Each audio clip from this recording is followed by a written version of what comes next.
Hello, and thank you for tuning in to Dark and Precious Storytime. I'm Dark. And I'm Precious. In this podcast, we flex our creative muscles and maybe your patience by narrating original stories complete with totally professional sound effects. This will be the best 30 minutes of your life you'll never get back. Today's episode is called Specimen Delta, about a mercenary team on a nefarious mission who encounter a terrifying opponent none of them are prepared for. The black waters lapped at the sides of the small Zodiac boat as it slid through the water, with the occasional wave smacking against the hull. The drone of the outboard motor bounced off the surface of the water Brrr, boink, boink, boink. and was absorbed into the dense jungle foliage that lined the narrow river on both sides. There were 4 men in the boat, one of whom stood at the bow with a foot placed on the nose of the boat, nonchalantly adjusting his balance with a gentle swaying and thinking about the series of events that had put him here. Chris Duncan had spent a lot of time on boats like this in his work as a fixer for a large conglomerate. The company had operations in many different countries, many of which faced threats from numerous sources. Whether it was convincing local politicians to support their business, guarding valuable equipment, sabotaging competitors, or eliminating human and/or animal pests that interfered with the company's activities, Duncan was an expert at solving problems that faced his sponsors. During his time in the Special Forces, he learned many valuable skills that came in handy in his current line of work. These skills, combined with a complete lack of conscience, remorse, or empathy, contributed to his success, and he was able to command a small fortune from companies who needed his particular brand of expertise. In this case, a biochemical conglomerate was paying him to infiltrate a competitor's research facility deep in the Amazon jungle and retrieve something called Specimen Delta. All he had been told was that this was an extraordinarily unusual and valuable live organism that required water to survive. Duncan had done snatch and grabs before, usually operating alone with minimal support. However, the amount of secrecy and money involved in this mission far surpassed anything he'd done so far. There were several teams of people poised to execute elaborate arrangements designed to preserve, transport, and smuggle the organism into the States. In fact, this job resembled more of a military operation than the typical covert job Duncan was used to. All the more so because he was allowed to recruit a 3-man team. He'd wasted no time hiring 3 of his former Special Forces teammates to accompany him. Tito, a short, wiry Latin man who carried a customized 16-inch knife in a sheath on his chest. He was rumored to be closely related to members of the Colombian drug cartel, and his skill with the knife was legendary. The second man, Fox, was a quiet black man who wore honest-to-goodness spectacles and looked like a bank teller playing a weekend warrior. But his prowess as a sniper and knowledge of demolitions made him a must-have for any team. Last of all, Blank was the proverbial muscle. Standing 6'5", he was heavily muscled and ridiculously strong. This, combined with his ferocity, made him a terrifying hand-to-hand combatant, which he parlayed into a successful career as a champion MMA fighter. These 3 men had skills that complemented each other and Duncan, and more importantly, shared his pragmatic mindset. For a mercenary like him, they were the closest thing he had to friends. The facility was located on the banks of a small lagoon on one of the many unnamed tributaries that fed into the giant Amazon River. It relied primarily on its remote location and small size for protection, but there would also be a couple of armed guards. Therefore, the team favored stealth over firepower and outfitted itself only with rifles that shot potent tranquilizer darts. They also carried silenced pistols and knives. It took them a couple of days to reach a small fishing village that would serve as their base of operations. Once they'd retrieved the specimen, they were supposed to return it to the village, where a waiting helicopter would whisk the cargo away, and Duncan's team would be significantly wealthier. When they finally set out down the mighty Amazon late the next night, the jungle was still alive with the flutter and screech of birds, humming insects, and the rustle of various animals moving through the dense jungle. In keeping with their emphasis on stealth, each man wore dark fatigues and a set of military-grade night vision goggles, which amplified all ambient light to a bright green glow and allowed them to navigate the murky waters without running lights on the boat. A couple of hours later, the boat turned and began to follow a small tributary, and sounds became more muted as the banks narrowed and the foliage thickened. After another hour, sounds tapered off altogether, and the drone of the boat's motor began to sound very loud in the unnatural stillness.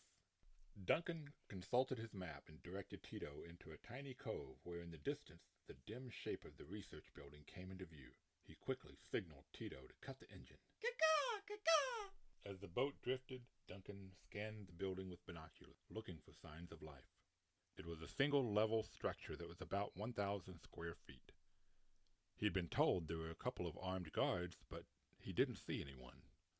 A single bulb mounted on the exterior wall illuminated a door on the side of the building facing them. He continued to watch for another couple of minutes, and even the jungle seemed to be holding its breath. Finally, he held up a fist and pointed it at the right bank. Each man pulled an oar and, with practiced strokes, guided the craft to the shore where it made contact with a soft thunk about 50 yards from the building. Thunk. Each man leaped smoothly over the side and crouched in the soggy soil next to the boat, tranq rifles pointed outward. After all the time they'd spent in these kinds of situations, the men didn't need to speak, communicating instead with simple gestures and hand signals. They quickly converged on Duncan, falling into single file behind him as he pushed into the foliage toward the building. After a few minutes, the leader signaled a halt as the tree line stopped about 20 yards from the research shack. Each man turned his gaze to a different section of the woods, rifles pointed in the same direction as their goggles. The building was silent and dark. Figuring the residents were probably asleep, Duncan waited 5 minutes to make sure neither of the guards was patrolling, and then moved quietly out of the tree line toward the door, taking a position to the right with the other men lining up behind him. He slowly twisted the knob and was relieved it turned freely. He pushed the door open and listened for a moment, but couldn't hear anything. He slowly edged around the corner, leading with the barrel of his rifle as he peered into the gloom of the room beyond. Seeing no immediate threat, he quickly moved into the room, with the other men entering in a classic room-clearing formation. There were some tables with various instruments and a couple of computers whose screens still flickered. Duncan stepped quickly to a doorway across the room and paused in surprise. A familiar coppery tang filled the air, and in the green glow of the night vision goggles, there were black streaks and puddles on the floor that could only be blood. This room was slightly smaller than the first, holding a couple of surgical examination tables and a counter cluttered with papers on one wall. Duncan pointed at a crumpled form in the nearest corner and went over for a closer look. It appeared to be a man in surgical scrubs with deep gashes in his chest and neck. Apparently one of the gashes had opened his carotid artery, which explained all the blood. Duncan also noticed a misshapen lump with fins that looked like a pile of strange fish on one of the tables. As he drew near, he was shocked to see it was a humanoid figure with 2 arms and legs, each roped with sinewy muscle. There were webbed ridges on each limb, much like fish fins. The hands and feet were disproportionately wide and floppy, with bones connected by a thin membranous web and tipped with short, sharp claws. Scales covered parts of its body. The muscles and skin on the chest had been peeled back to reveal an odd rib cage that appeared to be made of cartilage rather than bone. The creature's head, however, was the most terrifying. Broad and hairless, it had black, lidless eyes on either side of a pronounced snout, filled with jagged, sharp teeth, which reminded Duncan of a piranha. Obviously, the man in the corner had been in the process of dissecting the thing when they were interrupted. The other men lowered their rifles, gazing in amazement at the thing on the table. Blank stooped to pick up a clipboard, glanced at it, and handed it to Duncan, who read the top sheet. He looked back at the table and squinted at it, and then shook his head in disgust. This was specimen Bravo, a female. But a female what? There were a bunch of statistics and big words that probably explained it on the clipboard, but he didn't care, so he placed it back on the table. A crunching noise in the next room Crunch, crunch, crunch. caused them to whirl as one, pointing their rifles at a second doorway leading further into the building.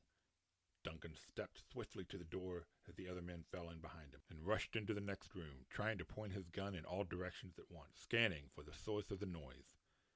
As the other men fanned into the room, he saw 3 more bodies and a couple of tactical shotguns laying on the floor. 2 men in combat vests lay crumpled in pools of blood, obviously the armed guards. There were numerous holes gouged into the walls around the room, where Duncan could tell they'd been firing their guns at something. A small, grayish figure squatted on the floor with its back to them, straddling another body in scrubs, face down in a large pool of blood. There was a ripping sound Rip. as it reached down and tore something off the corpse. The 4 men stood wide-eyed with astonishment. Duncan started to reach for his pistol, but then spied a short oblong cage in the corner of the room. The door hung open, and Duncan could see the sign on the cage. This was Specimen Delta. He held a fist up to stop the men from reaching for their guns, snapped up the tranquilizer rifle, Snap. firing a dart into the creature. It leaped straight up with a hiss, and then spun in midair to face its attackers. It wasn't quite 3 feet tall, but looked like a miniature version of Specimen Bravo, and if Duncan hadn't already seen the terrifying face and jagged teeth of the bigger specimen, he probably would have faltered at its ferocity. But he fired again as the thing landed, and a second dart poked out of its chest. It staggered a bit, but sprang toward Duncan with claw-tipped hands outstretched. Duncan dove to the side, and the creature sailed over his head, slamming clumsily into the wall. Blam. The men scampered away, pulling their pistols as it stood up groggily and lurched toward Duncan. He waved off the other men again and backed up warily, watching as it stalked him. It hissed once more, a long, low release of air, and then toppled forward. Duncan quickly pulled zip ties from his belt and leaped to bind the creature's hands and feet. One of the men produced a net, and they wrapped it up, securing it with nylon straps. It was surprisingly heavy, and Duncan pointed at the biggest of the men, Blank, to pick it up. Then they left the building the way they came, moving swiftly through the foliage to their waiting boat.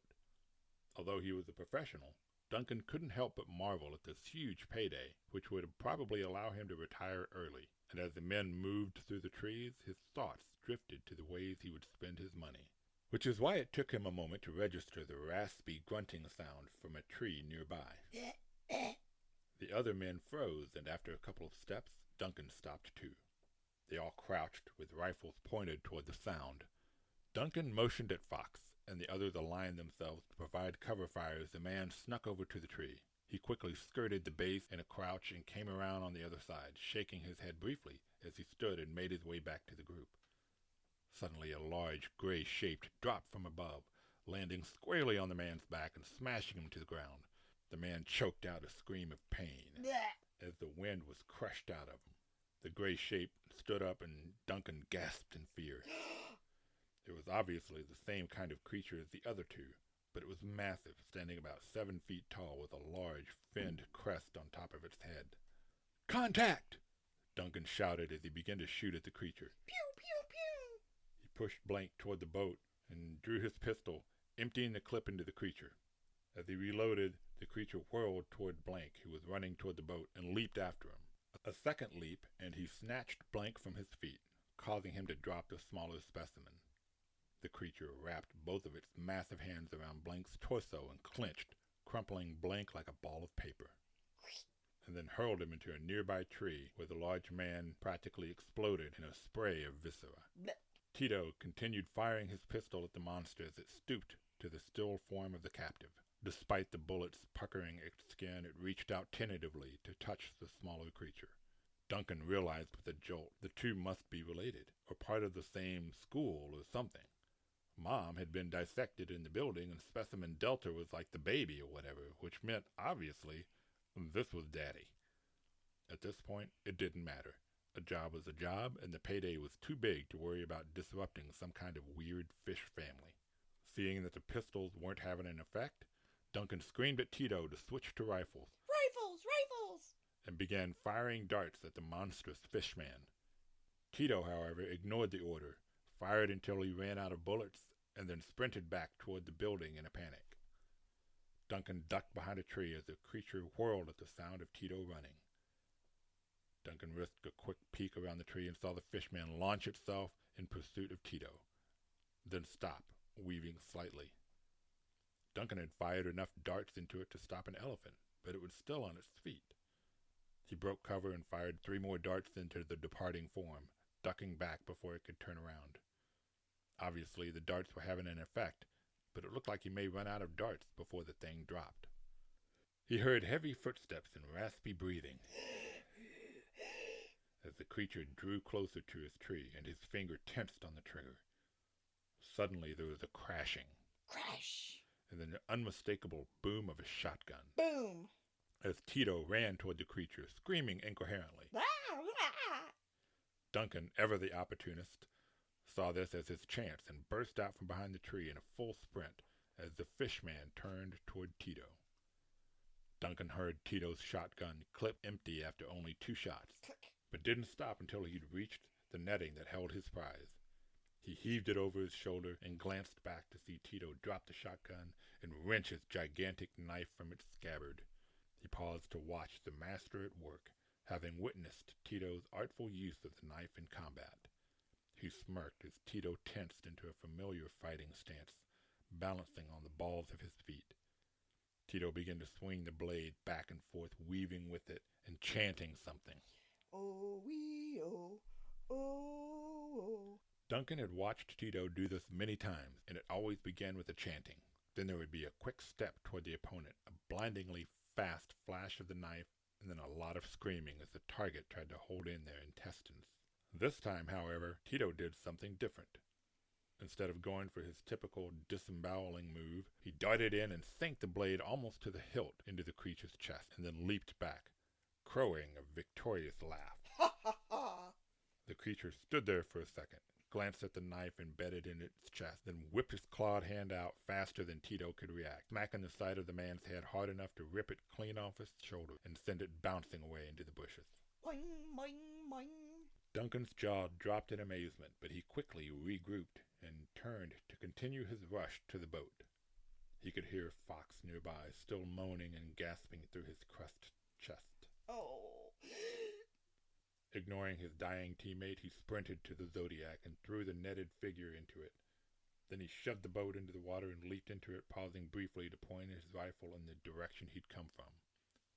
He fumbled to start the boat as it drifted slowly away from the shore, and finally managed to start the engine, cranked the throttle, and pointed the boat back toward the river. He kept one hand on the throttle while the other held his rifle pointed at the trees that were rushing by. He'd traveled about 50 feet when the creature exploded from the trees where they'd beached the boat.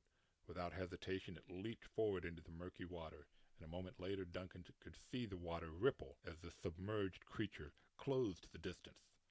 In a panic, he twisted the throttle as high as it would go, trying to coax as much speed out of the small outboard as possible. Go, go, go, go, go. Still, the ripples grew closer, and Duncan began to panic. He drew his pistol again and aimed at the water. The ripples slowed and then disappeared altogether. He took a breath and switched to his rifle, which had only a few darts left. But he sat there, eyes glued to the dark water as the boat raced down the river. Duncan watched the green-tinted river unfolding in front of him, keeping to the middle of the waterway. He shot a nervous glance behind every once in a while, but after a few minutes of seeing nothing but his own wake, he began to relax. Whew. The boat lurched violently to the right, and Duncan fought to keep it from running aground in the shallower water near the shore. He was horrified to see the finned back of the fishman slicing through the water a few feet from the boat, easily keeping pace with him. It swerved through the water before Duncan could react, slamming into the side more violently this time, Slam. trying to nudge the boat toward the shore. Duncan dropped the rifle and grabbed the side of the boat to keep from tumbling over the side. He began to scream at the water. Ah! "Leave me alone, you fucking freak! Go away! It's mine!" He whipped the boat away from the shore and pulled his pistol just as the creature burst partly out of the water, lunging toward him. Duncan let go of his grip on the outboard and dove to the bottom of the boat, twisting to keep his pistol pointed at the fishman. It landed half in the boat and grabbed Duncan's ankle. Still screaming, Ah! Duncan emptied the pistol into the creature's head and torso. The fusillade of bullets tore huge chunks of flesh from its chest and even into one black eye, causing it to deflate in a jet of ichor. The fishman hissed again and fell backward, releasing its hold on Duncan. The man gave a weak cheer and struggled to sit up just as his boat slammed onto the shore. Slam. It tipped over far enough to throw him and the captured fish child overboard. He landed in a few inches of water and staggered to his feet, sputtering. Luckily, his rifle was strapped to him, so he pulled at it, bringing it up just as the creature leaped out of the water, landing a few feet away. Duncan backed up a step and his foot nudged something soft. He looked down to see the captured youngster laying at its feet. The larger creature hissed and tensed to spring again, and Duncan saw Tito's blade was still embedded in its chest. He pointed the rifle at the captive. Instantly, the monster stopped and straightened. It took a step back, his eyes tracking Duncan's rifle closely. "Get out of here, you fish freak!" Duncan yelled at the creature. He flapped one arm at the fishman while keeping a finger on the trigger. "Go on, or I kill it now!" He pushed the rifle closer to the younger creature to drive his point home. The monster backed up another step. Another wave and a shout, and it backed into the water until Duncan could see only its one good eye above the water. The monster didn't show emotion, but Duncan could sense the hatred coming from the baleful eye watching him from the water. The youngster was starting to move a little bit, writhing under the tightly wound netting. So Duncan dragged it over to the boat and, keeping his rifle pointed at it, heaved it into the boat again. The boat had developed a definite list, and he could see water slowly filling the bottom. Cursing, Darn it to heck. he jumped up and yanked at the outboard. The fishman still hadn't moved, watching as Duncan tried restarting the motor. After a few tries, it sputtered and caught, and once again aimed it away from the shore. Once out in the middle of the water, he saw with a jolt that the fishman was keeping pace with the boat. It was maintaining the same distance of about 20 yards, holding its head out of the water, watching him as it swam with powerful strokes, effortlessly matching the boat's speed. Even when Duncan forced the throttle wide open again, the creature increased its pace but maintained the same distance. Although he was terrified, he had to begrudgingly admit he was impressed with the fortitude and strength of the fishman. Even with a knife stuck in its chest, it was still able to swim as fast as his boat. He heard a hissing and turned in a panic to see if the boat's air-filled sides had sprung a leak, but it was the younger creature struggling to open its eyes and writhing weakly. Although the water wasn't leaking in very fast, it was enough to cause the boat to gradually lose speed. But by this time, the sky seemed a little lighter, and Duncan could see he was almost at the junction of the mighty Amazon. The fishman had kept the same pace, but dropped back a bit. Duncan figured the numerous tranquilizer darts, bullets, and exertion were taking their toll, but once he navigated into the broader river, he saw the creature still following. It dipped under the surface, but he could still see the telltale ripples. Meanwhile, the captive was struggling harder, and Duncan was alarmed to see some of the netting was stretched to the breaking point. He knew it wouldn't be much of a challenge for the creature to rip through the netting, so after checking for the large monster and seeing the ripples far enough away, he pointed the rifle at the captive creature and fired another dart into its chest. Looking back, he saw no change in the ripples, but the younger specimen soon stopped wiggling and went limp again. Duncan kept a nervous vigil, watching as the fishman's ripples fell further and further behind until he could barely see them. As they finally disappeared, he spared a thought for his team. He'd missed them, mainly because it was hard to find good help, but they knew the risks, and as an upside, he wouldn't have to pay them now. He finally made it to the fishing village where, sure enough, a nondescript cargo helicopter waited. He ran the boat aground and jumped out, rifle up, expecting the giant fish creature to leap from the water. After a minute of nothing happening, he could hear the soft whump of the helicopter blades spinning up. So he gripped the netting and dragged the small creature out of the boat and carried it across the sandy soil to the helicopter. The helicopter pilot jumped out and opened the side cargo door, waving Duncan to get in. His waves suddenly became more frantic, and he started pointing behind Duncan. The man turned and jumped into the pilot's seat, flipping switches to begin the takeoff. Duncan didn't turn to see what was behind him, because he already knew. He simply ran faster, his legs burning and chest heaving. The blades of the helicopter were spinning faster, and it was obvious the pilot wasn't waiting. So with a final surge of adrenaline, Duncan made it to the helicopter and tossed the limp specimen Delta onto the floor. Before getting in himself, he risked a look back and gasped in fear as the giant fishman stood panting about 50 feet away. Duncan shuffled over to the pilot's door to give him instructions, but just as he got there, something long and dark whipped past his shoulder, and he gaped as Tito's knife skewered the pilot to his seat.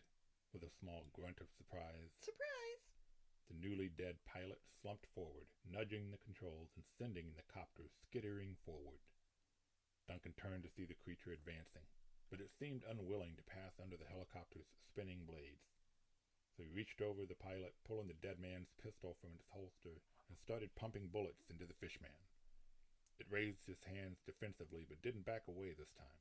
The slide locked back, and Duncan cursed, Mother Puss Bucket, throwing it at the creature in frustration. His back to the chopper, Duncan felt it continuing to edge forward, and there was a great clatter as the blades obliterated a small wooden shack that contained barrels of aviation fuel. Several of the barrels ruptured and sprayed flammable fuel all over the ground and onto the helicopter. Still, it edged forward, and Duncan was about to take his chances on jumping in and flying the craft himself when an errant spark ignited the fuel. Suddenly, Duncan was airborne and watched in surprise as he flew past the fishman. whee! He was in the air long enough to acknowledge to himself that this is where he was going to die. Then he collided with the wall of another shack, smashing through it and slamming into the far wall before blacking out and collapsing on the floor. A moment later, Duncan rose groggily to his feet.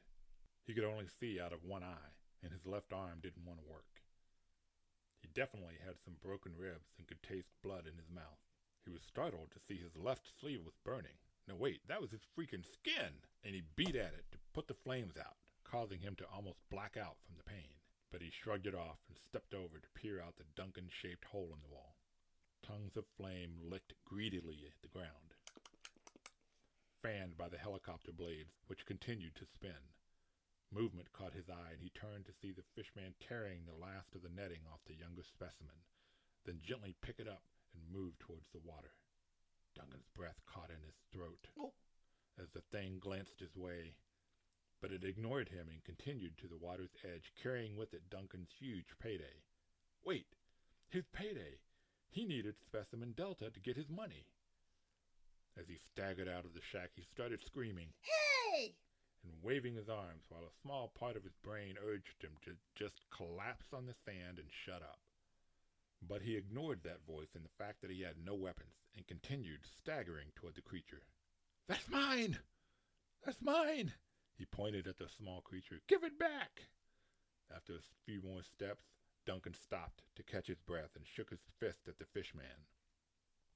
Come and fight me, you fucking coward! But the creature only turned and continued into the shallow water.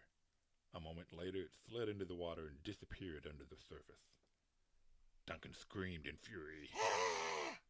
He'd never get another job now. He'd be a laughingstock in the merc community, all because of a stupid fish. As Duncan seethed, he realized he was muttering under his breath, plotting his revenge against the creature that had killed his team, maimed him, and worst of all, stolen his retirement money in the form of the stupid specimen Delta. Now it was personal.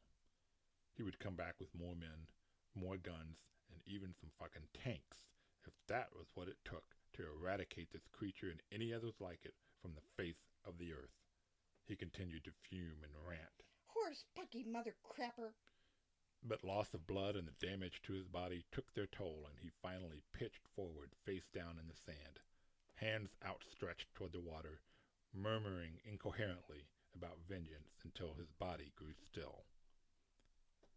Out in the river, a large gray head poked out of the water and a black eye regarded the fallen man for a moment. A second, smaller head broke the surface, briefly joining the observation. Soon, however, they both simply sank into the depths and swam away. The end. We hope you enjoyed listening to our story as much as we enjoyed telling it. We're pretty sure you have more friends than we do, so be sure to tell them all about us and click to follow our podcast.